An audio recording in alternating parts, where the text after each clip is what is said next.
சிவாய நம. திருச்சிற்றம்பலம்.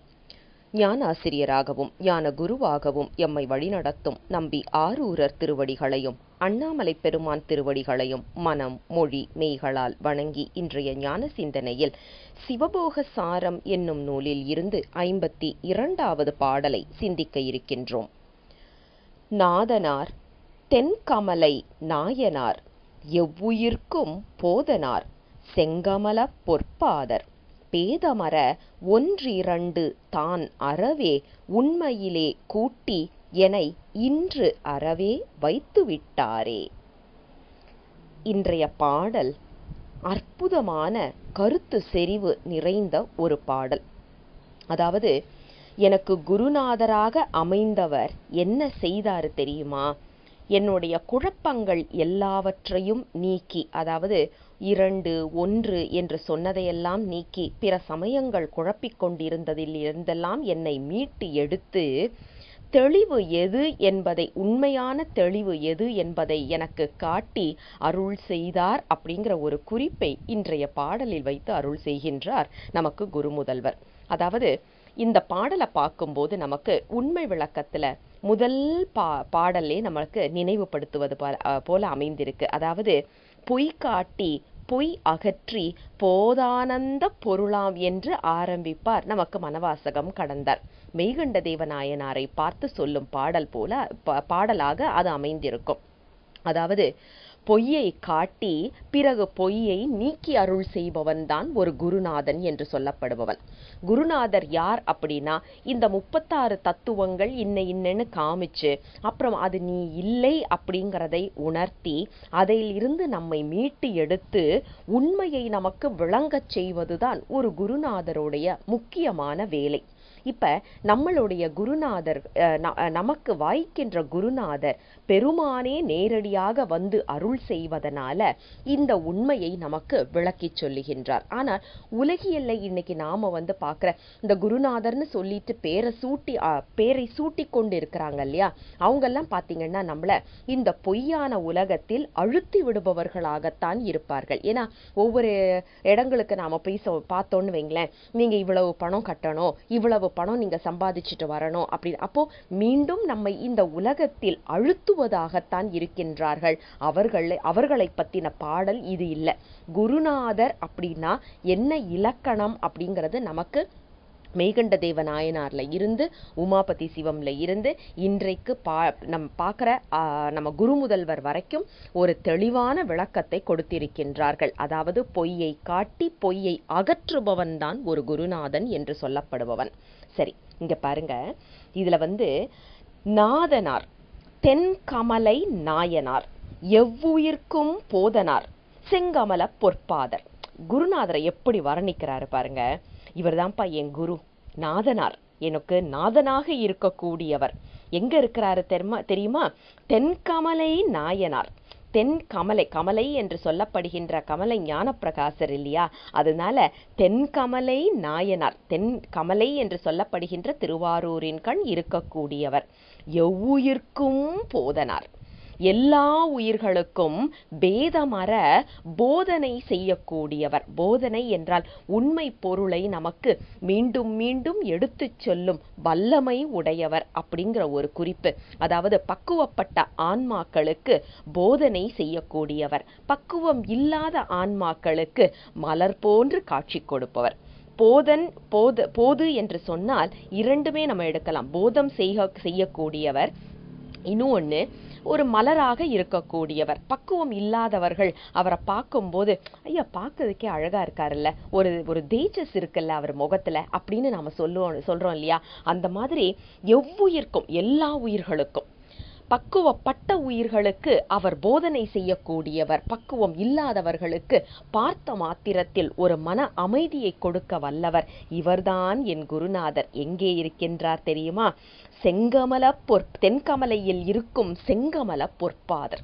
அவருடைய திருவடிகள் கமலம் போன்று சிவந்த நிறமும் கமலம் போன்று அந்த சேற்றில் இருந்தாலும் சேற்றில் அழுந்தாத ஒரு தன்மை உடைய தாமரையாக இந்த உலகத்திலேயே இருந்தாலும் எனது குருநாதர் இந்த உலக வாழ்க்கையில் அழுந்தாமல் மேல் எழுந்து நிற்கக்கூடியவர் அப்படின்னு குருநாதரை முதலில் வருணிக்கின்றார். அதாவது குருநாதர் மேல் இருக்கின்ற பக்தியை மிக அழகாக எடுத்துச் சொல்லும் முதல் 2 வரிகள். இவர் என்ன செய்தார் தெரியுமா எனக்கு அப்படிங்கிறது தான் அடுத்தது. அதாவது இந்த ரசாயன மாற்றம் அப்படின்னு சொல்றோம் இல்லையா, ஒரு குருநாதர் செய்யக்கூடிய ரசாயன மாற்றம் நம்மில் என்ன செய்ய போகின்றாரோ அது. அதை பாருங்க, பேதமர 1 தான் அறவே உண்மையிலே கூட்டி என இன்றறவே வைத்து விட்டாரே. அது என்னங்க அது 1 2 தான் அறவே? அது என்ன 1யும் 2யும் அறுக்கின்றார் அப்படின்னா, இதுக்குத்தான் நாம மெய்கண்ட சாத்திரங்களை நாம துணைக்கு எடுக்கணும். அதாவது அத்துவிதம் என்று இன்னைக்கு நாம அத்வைத்தம்னு சொல்றோம் இல்லையா, அத்துவிதம் என்று சொல்லப்படுகின்ற அந்த சொற்றொடருக்கான பொருள். இப்ப இந்த அத்துவிதம் அப்படிங்கிற சொல்லை எடுத்தாங்க, 3 பேர் நம்மள குழப்பி அடிச்சாங்க. சங்கரர், மாத்துவர், ராமானுஜர். இந்த அத்துவிதம் என்று சொல்லப்படுவதை 3 பேர் 3 விதமா பொருள் சொன்னாங்க. ஒருவர் என்ன சொன்னாரு, இது 2 அல்ல, அத்துவிதம் அப்படின்னாக்க 1 அல்ல 2 அப்படின்னாரு. இன்னொருத்தர் இல்ல இது 2 அல்ல 1 தான் அப்படின்னாரு. இன்னொருத்தர் என்ன சொன்னார், இல்ல 2 போல இருந்தாலும் அது 1 தான், 1 போல இருந்தாலும் அது 2 தான் அப்படின்னு அவங்களுக்குள்ளாலேயே ஒரு தெளிவு இல்லாம அவங்களும் குழம்பி நம்மளையும் குழப்பினாங்க. அதுதான் பாத்தீங்கன்னா நிறைய அந்த அத்துவிதம் அப்படிங்கிறதுல சுத்தாத்விதம் அப்படின்னு மாத்தி மாத்தி நமக்கு வர்றதை நாம பார்க்கிறோம். துவைத்தம் இதெல்லாம் பார்க்கிறோம். சரி, இதுக்கு இந்த குழப்பத்தை தீர்த்து வைப்பதற்காகத்தான் பெருமான் நமக்கு மெய்கண்ட தேவநாயனாரை அனுப்பினார். அதனாலதான் பாத்தீங்கன்னா அவருக்கு பொய் காட்டி பொய் அகற்றி என்ற ஒரு சொற்றொடர் மூலமாக நமக்கு அவரை வருணிக்கின்ற ஒரு குறிப்பு. மெய் கண்டார் என்ற பெயர் காரணத்தையே நமக்கு இதை வைத்துதான். ஏன்னா மெய்யை கண்டவர் அப்படிங்கிற ஒரு குறிப்பு, உண்மை பொருளை நமக்கு சொன்னவர் என்ற குறிப்பு.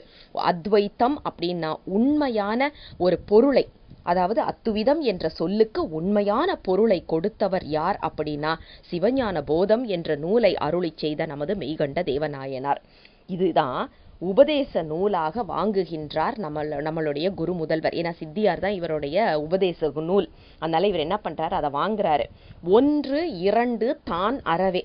ஒருத்தங்க 1ன்னு சொன்னாங்கப்பா, ஒருத்தங்க 2ன்னு சொன்னாங்கப்பா, இது எதுவுமே உண்மை இல்லை என்பதை எனக்கு உணர வைத்தவன் யார்? என் குருநாதர். என் குருநாதன் என்ன பண்ணான் தெரியுமா, என்னை சுத்தி இருக்கின்ற கருத்து குழப்பங்களில் இருந்து என்னை மீட்டு வெளியில் எடுத்தவன். 1 2 தான் அறவே உண்மையிலே கூட்டி. இது பொய்ன்றத காமிச்சு பொய்யை நீக்கிட்டானா அடுத்தது என்ன கிடைக்கும், உண்மை என்னங்கிறது தெரியும். அதனால்தான் உண்மையிலே கூட்டி என்னை இன்றறவே வைத்து விட்டார், பெருமானின் திருவடியிலேயே இருக்க வைத்து விட்டார் அப்படிங்கிற குறிப்பைத்தான் இந்த பாடலில் நமக்கு எடுத்து சொல்லுகின்றார். இங்க பாருங்க, இதுல 3 விஷயங்கள் நாம பார்க்கிறோம். 1 2 தான் அறுத்தல், அது 1. அப்போ அத்துவிதம் என்ற சொல்லுக்கு உண்மையான பொருள் என்ன என்பதை காட்டுவதற்காக முதல்ல பொய்ப்பொருளை அகற்ற வேண்டும். ஸோ அதை செய்தாச்சு. 2வது பாருங்க, உண்மையிலே கூட்டி வைக்க வேண்டும்.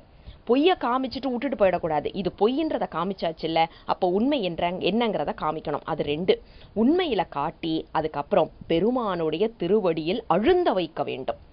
இதுதான் 3மே. இந்த 3 தான் ஒரு குருநாதர் செய்யக்கூடியது. அதனாலதான் பாத்தீங்கன்னா முதல் 2 வரியில குருநாதரை எப்படியெல்லாம் வருணிக்கிறார் பாருங்க.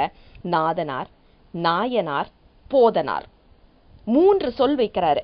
நாயனார் என்றால் குரு என்ற பொருள், அகராதி பொருள்படி நீங்க பாத்தீங்கன்னா நாதனார் என்றால் குரு, நாயனார் என்றால் தலைவன், போதனார் என்றால் அறிவுடையவன்.